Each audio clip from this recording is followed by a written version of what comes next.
Yes. That music can only mean one thing. It means we're 2 days away from Valentine's Day. Just kidding. We're 45 minutes away or so. 44 minutes, to be exact.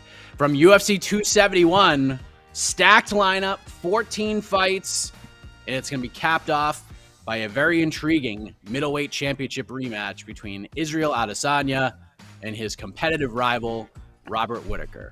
As we welcome you to the People's Pre-Fight Show for UFC 271. I am Mike Heck, being joined by the Prince of Positivity, Mr. Alexander K. Lee. How are you doing on this lovely Saturday afternoon? Mike, I'm amazing. You mentioned Valentine's Day is coming up, UFC 271 about to happen. More importantly, we're in the middle of your birthday.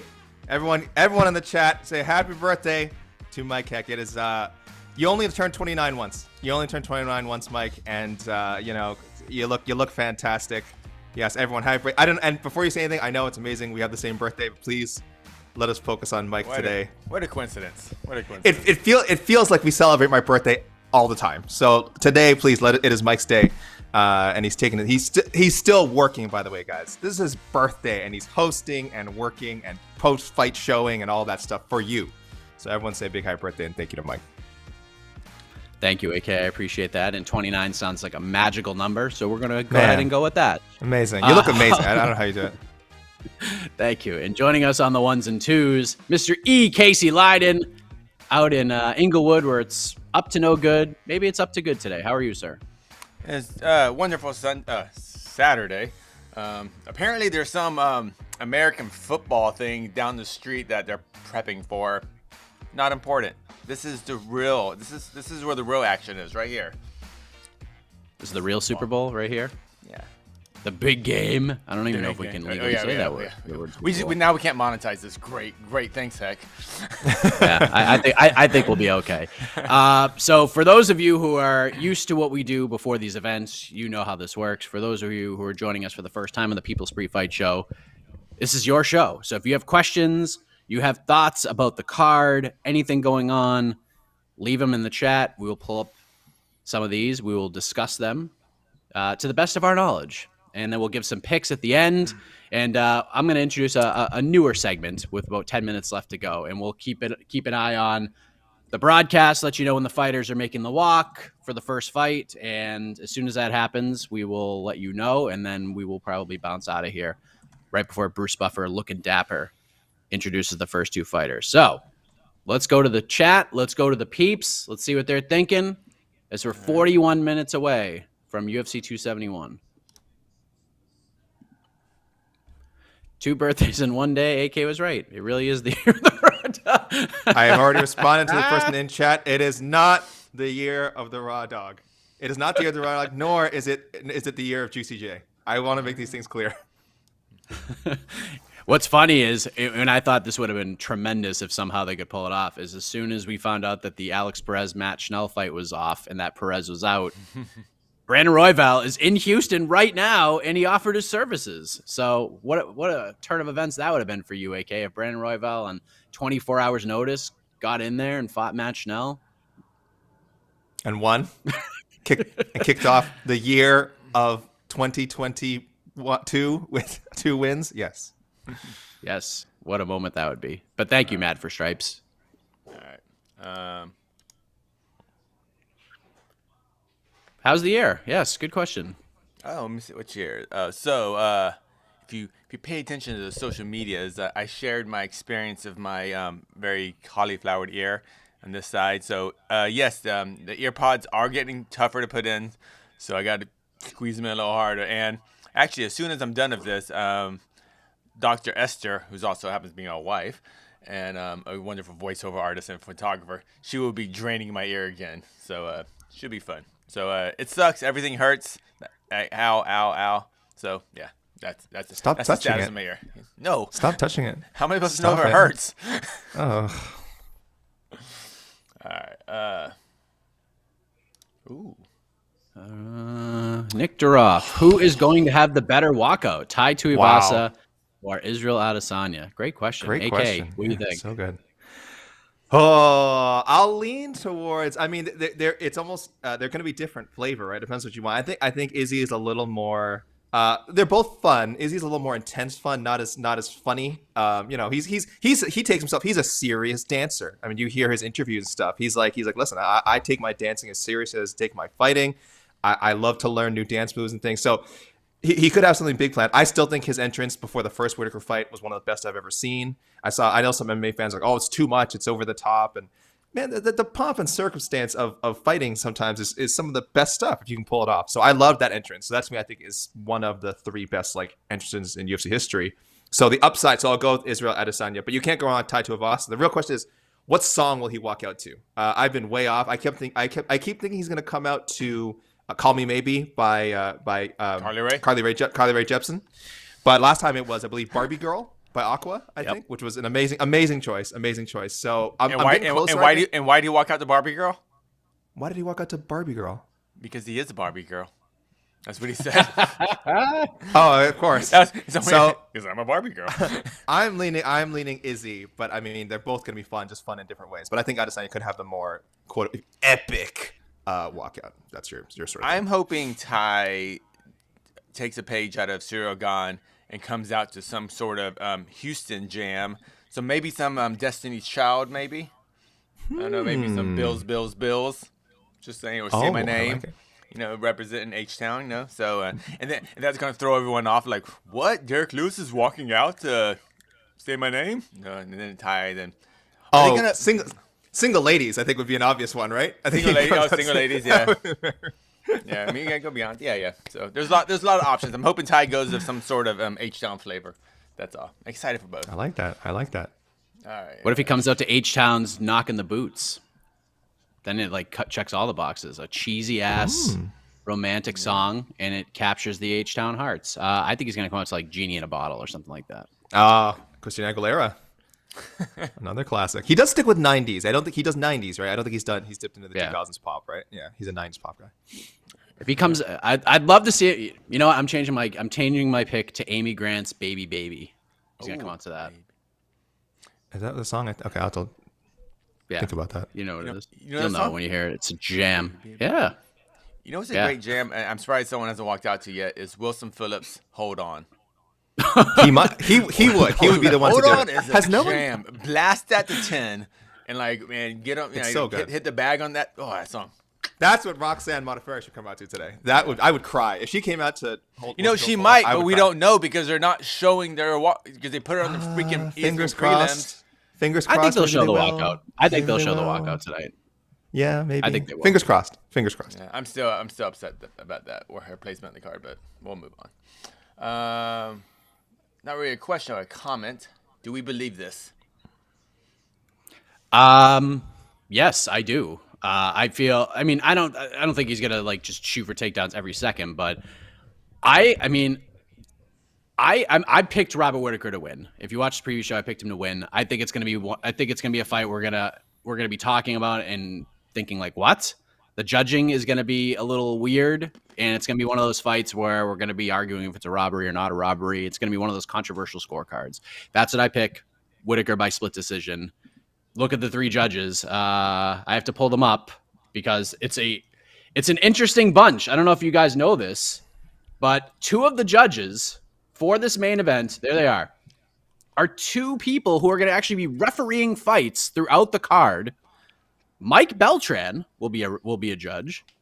Jacob Montalvo will be a judge. And Doug Crosby is the 3rd judge. So we got a wacky trio of men holding very powerful pencils who will be writing down numbers on a piece of paper tonight. Mike Beltran, you said to me one of them?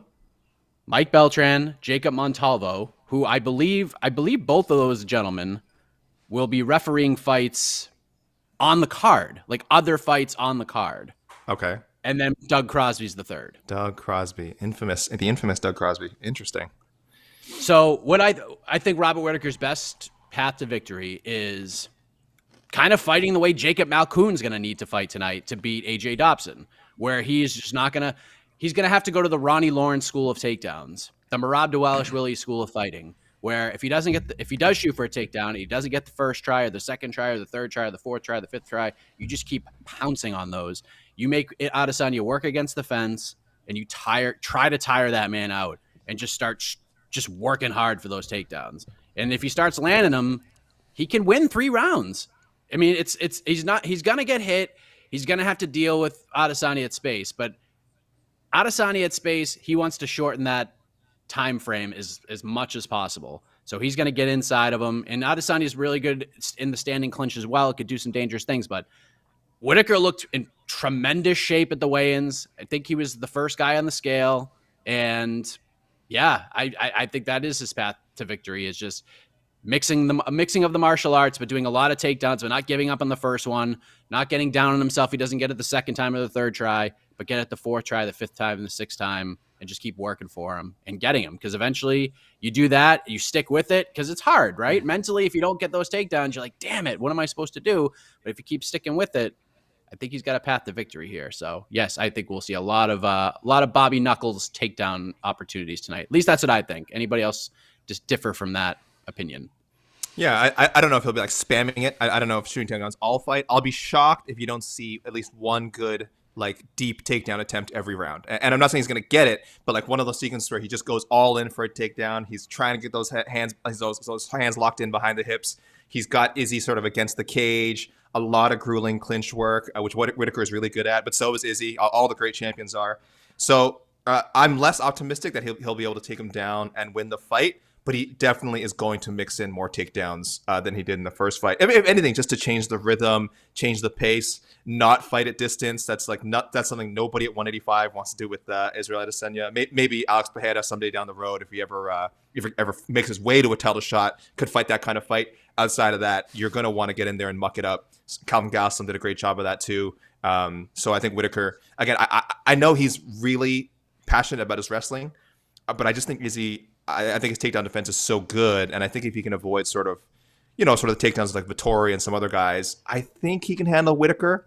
But it's going to be a good fight. I think most of us have it going to a decision this time. Casey, I know you have a late finish. I believe you're predicting a late finish for Izzy, 4th round. So you will. I don't know if I'm spamming it, but at least once per round, I think he has to go for a takedown. He's got to try it. I only see him going for takedowns if he feels he's losing the fight. That's about it. I don't see him using takedowns successfully to set up striking. I mean, there's a blueprint to beat Adesanya. Are we all basing this on the Yan fight in the small cage, or what are we basing the blueprint on? There's no blueprint. This is a style that no one's really tried on Izzy. Like even in the Vettori fights, while he has that stuff in his back pocket, yeah, he attempted a couple of takedowns, but for the most part, Vettori was just trying to pressure forward and try to volume up Izzy, but Izzy was just styling on him and not getting taken down. And Vettori would go for one, and then he would get frustrated, and then he would try to stand with Adesanya and that's how that fight, both of those fights kind of played out, right? This is a different style. Whittaker does that kind of Marab style, and he just keeps going for it. He looks in great shape, so maybe he just spent this time just getting that cardio up and just because again, Malkoun's about to fight AJ Dobson, and the last time Malkoun fought, who did he fight? Abdul Razak Al Hassan. Razak Al Hassan, yeah. Let me pull it up. He attempted 24 takedowns against Abdul Razak Al Hassan and won the fight.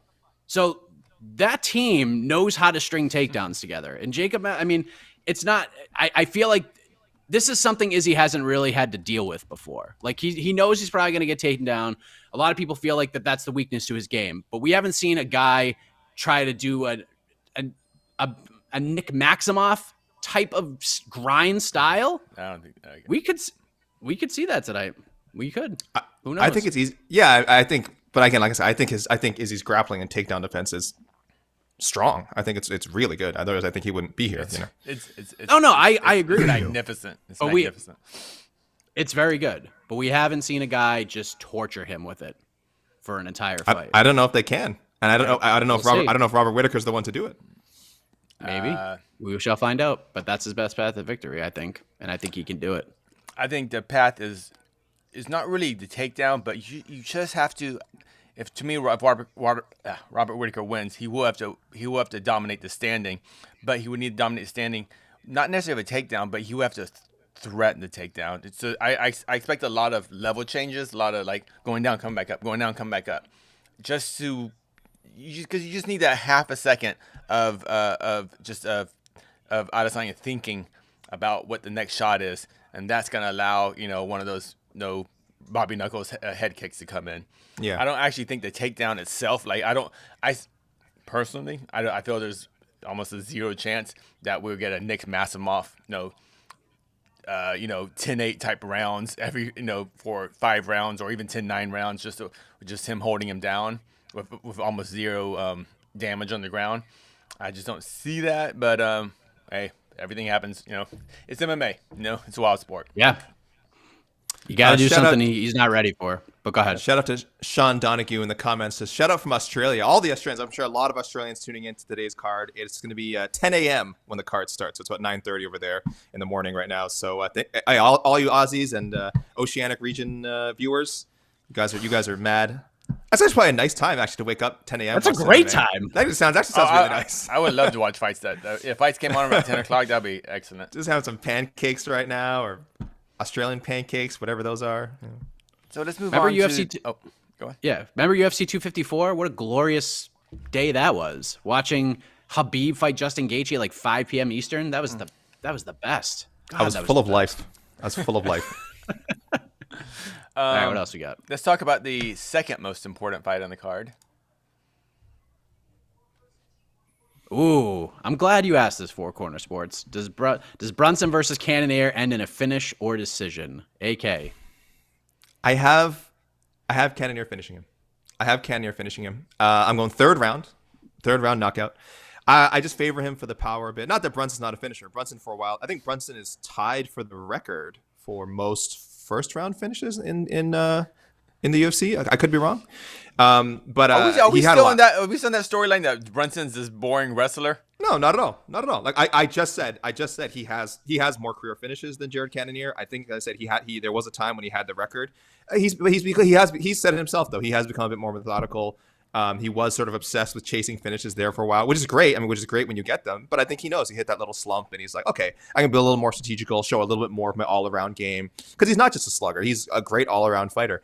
But I just like Cannonier striking a little more. I think Brunson's the better all-around fighter. If it was just striking, I would give the edge to Cannonier. Not a huge edge, but just enough that in this fight, I think he's gonna just do a bit better in more of the exchanges and eventually touch that chin enough times to put Brunson down. It's not gonna be like some one-sided like beating. It's gonna be a competitive fight, and I think Cannonier will pull away. No, I think Cannonier. I mean, Casey, just because a fight ends in a knockout doesn't mean it wasn't competitive. No, I was saying like Cannonier's it was gonna be one just significant shot that's gonna really turn.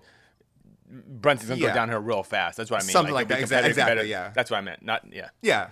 I'm sorry. I was getting catty. It's Mike's birthday. I'm sorry. I'm very emotional. He's turning 29. Anyway, but no, yeah, I think Cannonier will sting him at some point, and we'll see Brunson get hurt, and so it won't come out of nowhere. Yeah, we're gonna be like, ooh, he's finding the chin, and then the third will come around. I'll get it. But I mean, it's a close fight. I'm not sure which way you guys went with it. All right, Casey, is this how do you have it, and will this end in a finish or decision? Pretty sure. Let me see my picks real quick. Yeah, I pick submission.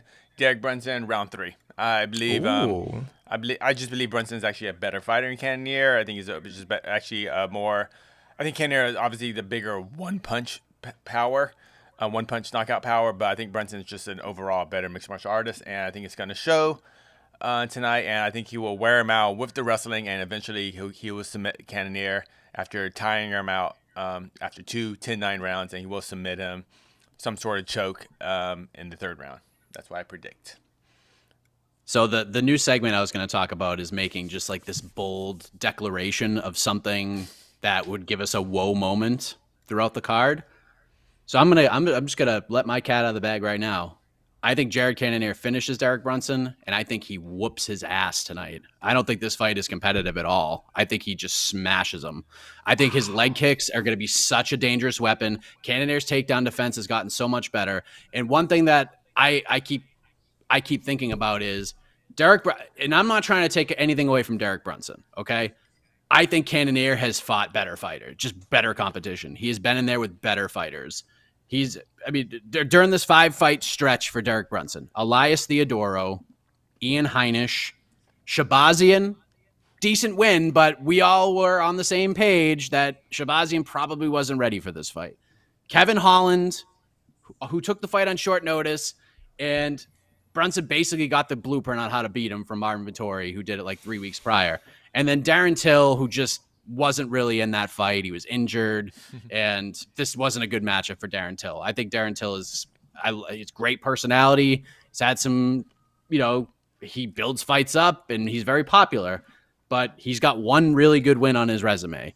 Well, you look at Cannonier, that Jack Hermanson win, and I'm not saying Hermanson is the greatest middleweight in the world, but he put a beating on Jack Hermanson. That was vicious. Those leg kicks are so nasty, and eventually took Hermanson out. He was very competitive with Robert Whittaker. Very competitive. That was a very close fight. Whittaker won it, and it was a good scrap, but Cannonier was in there and landing those leg kicks. Whittaker was not feeling good at the end of that fight. And, one thing leads to another. One change, he maybe wins that fight, and then the Gastelum win. So the Anderson Silva win, yeah, it was what it was. Dave Branch. I just feel like over these last 3 fights or so, I just feel like Cannonier has been in there with better competition, and I don't know. I just like the way he's fighting right now. It wasn't the best win over Kelvin Gastelum. He did what he needed to do to win the fight, but that Hermanson win kind of really stands out to me. Just the beating, those leg kicks. If he starts getting off on those, it's going to be a long night for Derek Brunson. So I think Cannonier wins. I think he wins dominantly, and I think he finishes him. Yeah, quality competition is always a factor for me too, and I would give Cannonier the edge in that in recent opponents as well. Yeah, and I don't know where Brunson's head's at either. If he's already saying 2 fights, I'm out of here, that worries me a little bit. Classic Dana. Classic Dana, Mike. No, I'm not saying Dana retire. Mike. I'm not saying retire, but he is. I'm not that guy. Brunson is saying retire. That's the thing. He's the one who mentioned it. The only thing about Brunson seems like a weird time. Brunson just said something out loud that I guarantee you almost every single fighter says they think in their head every single fight. That's all. I know everyone's like, well, once he said the R word, he's gonna no, that's bad news. I was like, I think that's a myth, but it's a story. Like ring rust. Yeah. Well, it depends on the reasoning. It depends on the reasoning. All right. He says, I don't want to miss any more of my kids' games and stuff like that. That's a pretty valuable reason to. He has a family. Robert Whittaker was on that kind of same path, just a couple of fights ago too. It's like, I don't know if I want to do this, but like now we're picking Robert Whittaker to beat Izzy. So I think Brunson's fine.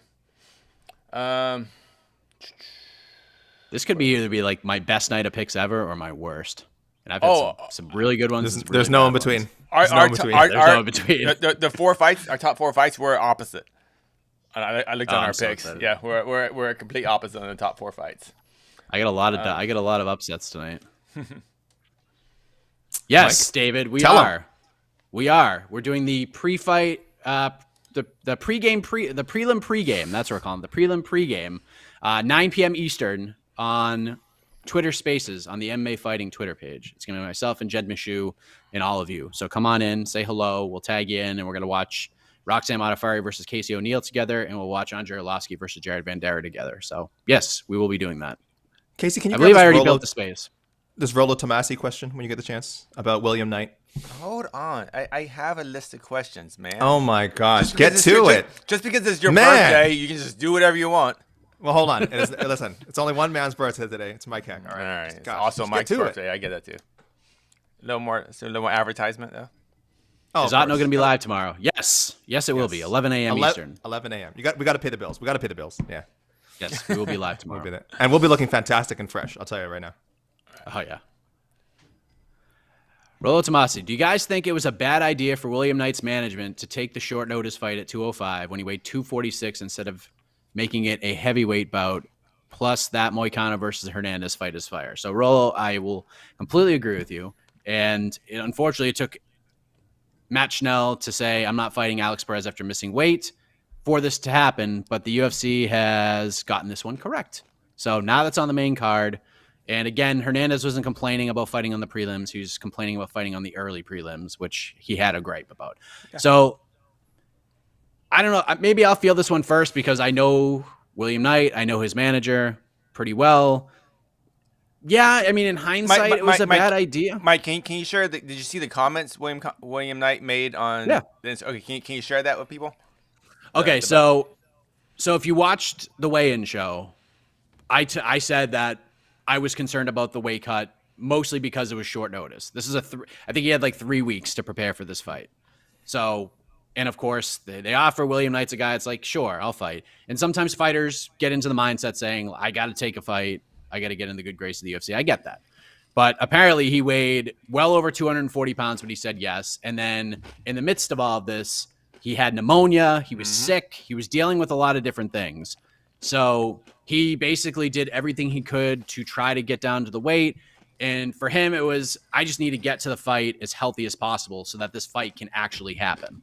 So, I mean, maybe there's some gamesmanship to it because you have to think in the back of your mind, between light heavyweight and heavyweight, there's a huge gap there. So if for some reason I miss and we know we're going to miss, we can just let his team know.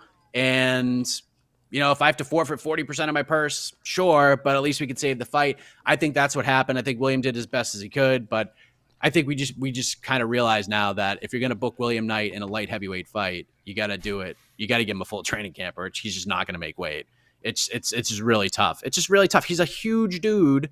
And I had a feeling that the short notice was the big factor, but I didn't really know he was sick or had pneumonia or anything like that. So, yes, in hindsight, I don't know if it was a bad idea because if he says yes, he probably feels he can make it, but you can't control getting sick. And he made the decision to keep on trucking. And now we got to fight. 40 pounds in 3 weeks. Yep. Yeah, that's always a bad decision. And it's not, I mean, I don't know about Wayne Knight's financials right now. I don't know if he has, how much he needed to pay for rent or whatever.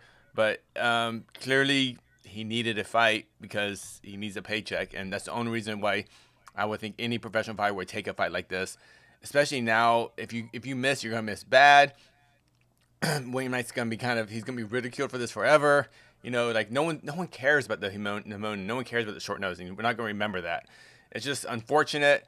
And, like we're gonna remember, we're gonna be like, oh no, that was a one-off thing, But now he holds the record for the biggest weight miss now.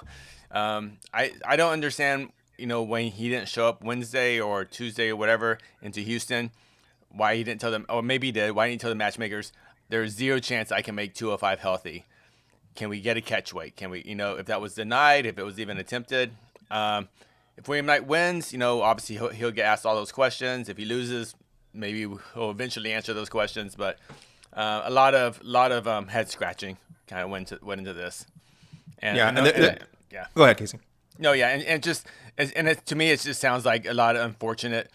The reality of William Knight, where he is in his career financially, he just had to take a fight. That just kind of sucks, And so there's a lot of other little you guys covered it pretty much, but there's a lot of other little notes here. For one thing, anytime the 3 biggest weight misses, William Knight now 12 pounds, Rafael Alves last February, just 12 months ago, 11.5 pounds, and we said like Rumble Johnson was like 10 pounds at some point. It all sounds horrible, and I'm not making excuses for them, but these are all obviously cases where the guys, they didn't cut to the very end. They kind of probably within 36 hours or 48 hours of weigh-ins realized I'm not going to make it and just kind of stopped cutting. So if William Knight wanted to kill himself, I bet he probably could have gotten closer to 3 or 4 pounds over, which is still horrible. But I think by Wednesday evening or Thursday or what have you, he had decided he and him and they'd contacted Grishin's team probably and decided yeah, we're just going to tell him we can't make it. Stop cutting. As you guys mentioned, just make it to fight night. Let's see if we can make a fight happen.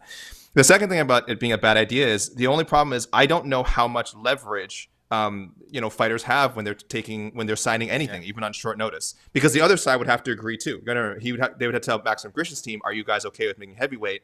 If you're Maxim Grishin's team, you're probably like, "Hey, we're pretty on track." Even 3 weeks ago, pretty on track for making light heavyweight, and you're even thinking, "Hey, maybe he shows up, he misses, and we get 20%." You're probably not thinking it becomes 40%, but that becomes a bonus for them. So again, this is Grishin's side to it too, the UFC side. There's not a lot of flexibility with contracts. Just think about how it happens sometimes, but how rarely these short notice fights do get changed to either a weight class up or a catch weight. It should happen more often, but there's just not enough negotiation between the teams and with the UFC and the flexibility and things like that. And the other sad thing is, you guys mentioned William Knight must really need to get paid, because 40%, I don't think he's a guy who's making like 30 or 40K to show. My understanding is, remember, he had the developmental deal first with the UFC on the Contender Series, and I guess now he has a different contract, but it can't be that much. It can't be that much higher than the average Contender Series contract. So 40% is a huge chunk. So there's all kinds of other things to look at here, but it will. Listen, it's going to be the first prelim now. It got bumped all the way down from the main card to the opening early prelim. Very interesting to see how William Knight looks and performs, and how they kind of handle these things going forward. Yeah, because we've never really seen anything like this before. Yes, that was a big weight miss, and let's not forget, spade to spade, Maxim Grishin had a huge weight miss for his last fight as well. He made weight this time, but he had a big weight. He had a big miss, not 12 pounds, but he missed by almost 5 pounds against for the Dustin Jacoby fight. So that's right. It happens. It happens. Let's just get this out of the way. All right, what do you guys think happened with Joe Rogan? Okay, so I'm gonna let me say it like this. There's what I know and there's what I can say. Okay, people have asked me on Twitter, "Do you know what happened?" Yes. Can I tell you what happened? No. It's not out there. I haven't gotten it like officially confirmed. But let's just say, all I'll say is this, okay? Wednesday afternoon, Joe Rogan was on the broadcast team. And now he's not. MMA Fighting tweeted it. It was official. You know, we had confirmation. Wednesday, I know for a fact, Wednesday afternoon, Joe Rogan was on the broadcast team. Now he's not. There you go.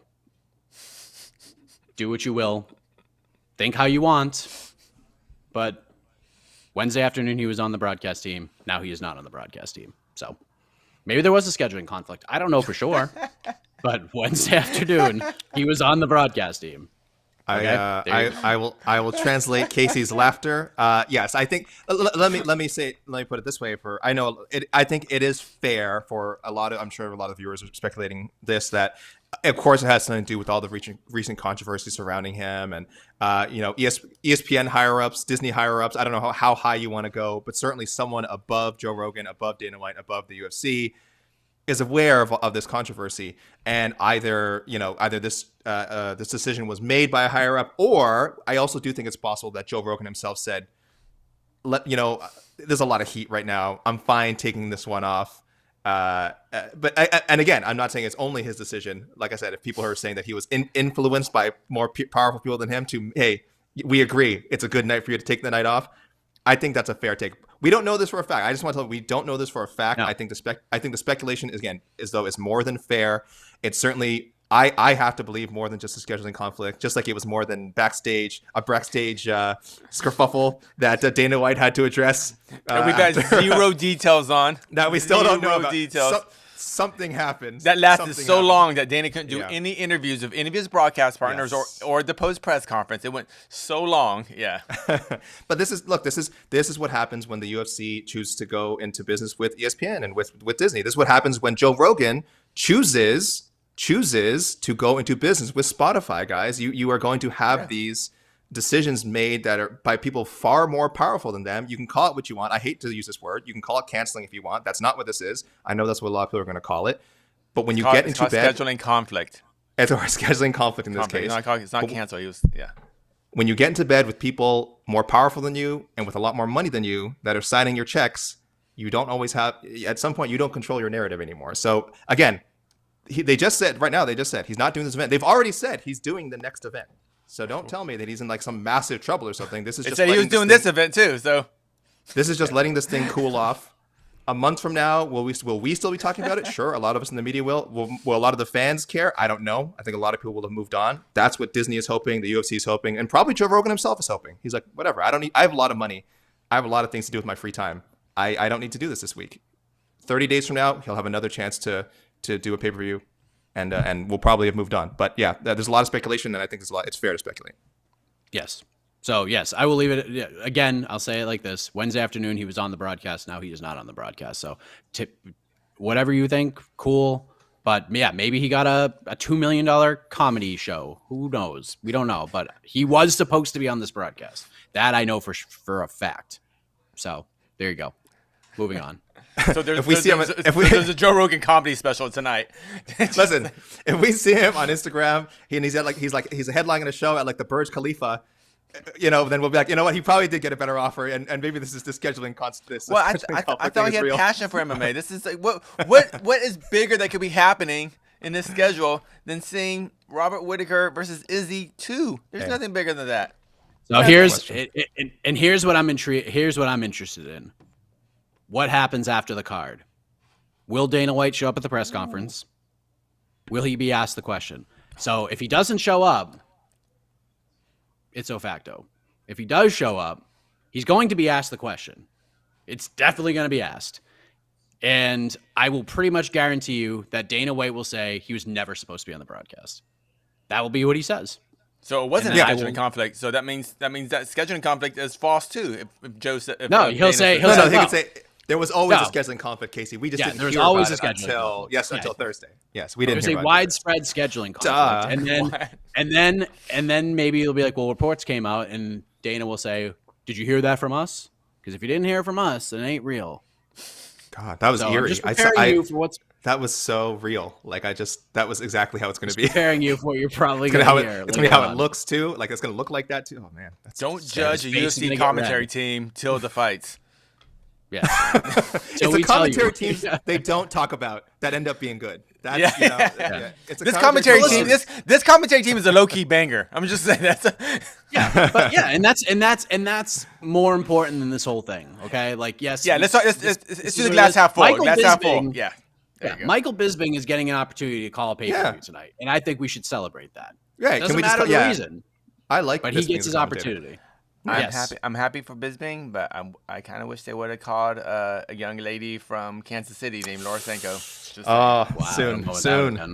Soon. She'll get a chance. Happy for Bisping, but all right. More questions. We got 7 minutes left. Thank you guys for the questions, by the way. You guys are very, very thoughtful, very polite people. Thank you for the comments. Javon, what's the lowest name value, highest fight value bout on the card? Wow. Inspire me to pay attention to an early prelim. Lowest name value, highest fight value. That's an interesting question. Jeremiah Wells, Blood Diamond? I mean, that's the best name. I think that's a different question. Well, I mean, I just think that's an exciting fight, and I kind of don't know too much about these guys, but from what I've seen, looks like it could be pretty exciting. I am gonna say is that what this question is asking? Kind of. I think so. Yeah, kind of like not just what's a low key banger, but I think also what has a lot of upside. I think for the winner, it'll mean something. I think, and I've been high on this guy for a long time, Morozov. I'm so high on Sergey Morozov. I think a lot of people are too. I believe he's like a 2-1 favorite. Like I said, he's just fought some tough competition in the UFC so far. This is a guy I legitimately think could be a top 10 bantamweight. And I think if he has a dominant 3-round decision or finishes Douglas Silva de Andrade, he'll be one of the guys we're talking about at the end of the night. He's so good. He's just faced some really tough guys. So that to me, I think fits this question perfectly. I don't feel like a lot of people necessarily know about Sergey Morozov and how good he is yet, but I do think he could be top 10 in the future. And this performance is going to say a lot about whether I'm right or not. So from Kazakhstan, back-to-back Kazakhstan. It's a great fight. Oh, dude, they're taking over. It's a great fight. I really like that one. I'm going with Ronnie Lawrence versus Manny Martinez. Yeah. I love this fight a lot. I think Ronnie Lawrence is a murderer. I think he is just such a... He's an exciting wrestler, for sure. Like that. Yeah, he had 12 takedowns, or he had like 12 takedowns in the Contender Series fight. He had a whole bunch in his last fight. The guy just doesn't stop. And yeah, so we were talking about like maybe the style Robert Whittaker needs to beat Israel Adesanya tonight. He ain't going to do what Ronnie Lawrence is going to try to do tonight, but that's literally what Ronnie Lawrence. But Ronnie Lawrence isn't just going to sit there and wrestle and like lay on you. He's going to hoist you up in the air, slam you, and then beat you up. And then you're going to get up, and then he's going to pick you up again, and he's going to slam you down to the mat. However, he is fighting a guy in Manny Martinez who is a one-punch knockout guy. This guy can put you to sleep. He's a powerhouse on the feet. And it's a really interesting matchup because if Ronnie starts getting going and starts stringing those takedowns together, it could be a long night for Mana Martinez, but Mana just needs one to turn your lights out. So that's a great fight. I love it. 2 up-and-coming prospects at 35. Low-key banger for sure. And again, 2 guys you might not really know about, but are really interesting prospects. So I love that fight. It's got to be a damn good one. Quick question. Bantamweights. There's so many good bantamweights. There's so many good bantamweights this card. Carla Phillips is fighting, for God's sake. Yeah. Real quick on the Lawrence fight where he had those 12 takedowns. Was it one of those type of fights where was it like a Habib versus Abel Trujillo when like Habib would actually literally let him back up just to take him down again, or was his opponent working himself up? Because I'm kind of under the school where like if you're a good wrestler, at most you should only get 3 takedowns to fight. You take them down each round, and that's it. They don't get up. That's because part of wrestling is holding the person down too. So I'm kind of wondering, was that type of fight? Or like, because one thing to take, like Yoel Romero is good at taking people down, but he doesn't necessarily have good top control because he doesn't kind of need it because he's just Yoel Romero. But do you remember like that fight with Ronnie Lawrence? Is he really good in the top? Oh, he's so good at the top. He fought Jose Johnson in the Contender Series, who has a million fights. He's got like, I think he probably has like 20 on his pro record now, maybe a little more. But he had like 100 amateur fights. This dude has been up guys. And down the. In fact, if you watched the Fury FC card last night, Jose Johnson almost killed a guy with the right hand last night. The guy was down for like over a minute, unconscious from a right hand from Jose Johnson. This dude is a really dangerous striker, but he's also very seasoned. So Jose is able to get himself out of positions to get back to his feet. But as soon as you get back up, he's just right back on you. And he's very busy on top too. So a lot of times Ronnie will try different things and try to improve position and just try some things out. And sometimes things happen in transition, guy gets back up, and then he says, okay, I'm going to take you back down, and then we'll just try something else. He's just, I don't know where these guys' gas tanks come from. I really don't, but it's unbelievable. This guy is really good, and Dana White was very high on him off the Contender Series, called him special, that thinks he's going to be a world champion, and even though he didn't get a finish on the Contender Series, Dana did not hesitate to sign him, and I think for very good reason. Okie dokie. Let's talk about this fight now. We'll talk about Four Corner Sports. Casey O'Neal's been getting a lot of buzz ever since winning Rookie of the Year. Who was the last female prospect that we've seen has gotten this amount of buzz? And by the way, not to toot my own horn, but I told y'all about Casey O'Neal a long time ago on this very program. So there you go. I'm trying to think, AK, who is the last female prospect that we have seen that has gotten this amount of buzz? I mean, I think there's 2 pretty obvious answers. More recently, I think Macy Barber. A lot of it maybe self-generated, not as organic as I think as it's been with Casey O'Neal. I think Casey O'Neal has sort of had to earn it the hard way. I think she's just been winning fights in dominant fashion, and now everyone's talking about it. Macy Barber, again, just so young. Had a good showcase in the Contender Series, and really they got behind pushing her and putting her in high-profile fights. But certainly, if we're just talking about buzz, Macy Barber would be up there. And then way before that, of course, Paige VanZant. I mean, again, this is more of a marketing thing with her ability to market herself and the company to market her. But she was a decent fighter. She was a decent fighter at the time. It's just, again, the buzz certainly at some point surpassed the development of her skills. And hey, she's very successful now. She's doing very well in life. So it's not like, oh no, what happened to Paige VanZant? What a tragic story. It's like, no, she's doing pretty good. She's making a lot of money. But yeah, buzz-wise, I would say Macy Barber and Paige VanZant, probably the 2 most. I think there's lots of female fighters who have gotten lots of buzz like Casey O'Neal. I think just Casey O'Neal had a great 2021, and we're gonna see if it carries over to 2022. That's all. I don't think she's like the next Valentina Shevchenko. I just think she's definitely, without a doubt, she'll be in the top 10 for a long time. Now, I don't know if she's a top 5 fighter yet or anything. And that's what we're going to find out, or we're going to find out her potential tonight, in a few hours, sorry. I think there's been a lot of fighters. Why am I forgetting her name? Because she's always injured. The amazing strawweight who Suarez. Suarez, yeah. I think of someone like Suarez. Yeah. But Yeah, a lot of hype. that's a great answer. Yeah. That's a great answer. But I forgot her name. She's been out for so long. That sucks. And, I know. and people are forgetting. You could even argue that Aaron Blanchfield by the end of the year. Oh, has Aaron much buzz Blanchfield, yeah. as Actually, Casey I- O'Neill. Just yeah. again, just so young and so impressive in her wins, and whatever happens in her next fight, again, she could honestly leapfrog Casey O'Neill as far as hype is going. So, but they're right up there. I mean, we always tell people, Mike, like these divisions are I think a little stronger than people are giving them credit for. Flyweight especially, I think flyweight is very promising. Well, not that we're out of time. Manafioro. Yeah. Where's our boy Scott McCrate in the comments? I swear, I thought that comments would jump out right away. Can't believe he missed this one. The broadcast has not started yet, so we still got some time here. Bye, AK. Is there anything in Roxy not what did I going just to the see? My scale hell off, and man. just squaring up with Casey? Seems odd. It's probably just exciting, just the moment kind of overwhelming her. I think she just literally forgot to stand on the scale. Yeah, if you see, I think Jose Young's, our colleague, tweeted, Roxy was actually doing, I don't know the anime in particular, but it was a famous anime. The Hope was pointing at the crowd and pointing at her opponent. My Hero Academia. Yeah. It was an anime reference. Yeah. Yeah, whatever. It was an anime thing. Yeah, I think that's all it was. Yeah. It was anime. Yeah, and she was so pumped about it. And it kind of, and like getting on the scale when it kind of messed up the flow, so she just did it. Yeah, I don't think she cared. Yeah, she had a whole plan.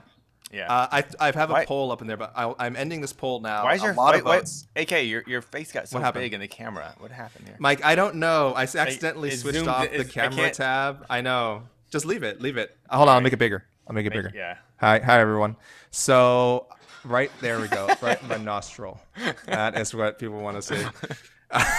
Let me lean back. There we go. I'm leaning back on my thank chair. Sorry guys, I threw up a poll. Oh no, where'd the results go? Oh, there we go.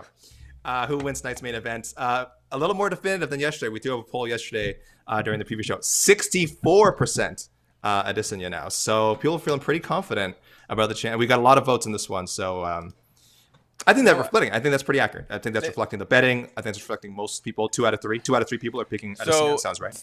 Tapology, 75% are picking Adesanya. 75. Wow, 3 out of 4. You know what? Let me look at. Actually, I want to see what the first fight was. Which is about to start, literally right now. William Knight and Maxim Grishin are in the cage. Real quick. Okay. Real quick. AK, Bobby Green, Nasrat Haqparast. Bobby Green. Casey. Bobby Green, dominant decision. Same. Hernandez, Moicano, AK. Hernandez, 3rd round knockout. Wow. Casey. Moicano, first round knockout. Ooh. First round knockout? Wow. If that happens, I'm standing and applauding. I'm big on Moicano. I'm going Hernandez first round knockout because I think Moicano is really good. The longer this fight goes, the more it favors Moicano in my opinion. But Hernandez just has that blitzing first round, and I feel like he can get it done. We already talked about Cannonier, Brunson. We talked about the main event and who we're picking. AK, Derek Lewis or Tai Tuivasa. Swanging and banging, Derek Lewis, 1st round knockout. Casey. Swinging and banging, Derek Lewis, 2nd round knockout. Leg kick, swinging and banging. Cuppy time. Tai Tuivasa. First round knockout. And, Wow, and let me just say, as gross as a cuppy sounds, it's actually more sanitary than picking a random person's shoe from the audience. I'll just say that. It is more sanitary. You know what's more sanitary, guys? Not doing shoeies ever. If we had to, That's a great option. Yeah. Agreed. All right. And Knight is getting introduced Roxanne right now. Modafari will win by decision. Oh my god. Oh my god, he did it. He just threw it out there. I don't want to make people sad, so I'm not going to make my pick Hey, live on the air. But it's going to be Casey it's O'Neill, not a- 2nd round TKO. hey, I was looking at Casey O'Neill's fights, and everyone that Casey O'Neill beat, Roxanne Modafari beats with the same efficiency. That's all I'm saying. Okay. But All right. of course, Well, Casey O'Neill first fight is underway, great. everybody. Here we go. So we are out of here. Enjoy the card, everybody. Join Jed and I, 9 p.m. Eastern, MMA Fighting Twitter page on Spaces. And we'll watch the final 2 prelims together. Then we'll go to the main card. Casey and I will be back for the press conference festivities after the main event. And then we'll have a live post-fight show after that. And then AK and I will get about an hour and a half of sleep. And then we'll come back tomorrow morning and do on to the next one. So lots of stuff coming your way. Plus, on this page right here, lots of post-fight winner interviews since Jose is in Houston right now. So for Casey, for AKI, and Mike Heck, enjoy the card, everybody. We'll see you later. Happy birthday, Mike. Happy birthday, Mike. Thank Everyone you. say happy birthday. It's Mike's actual birthday. Happy birthday, Mike. Happy birthday. And AK. No.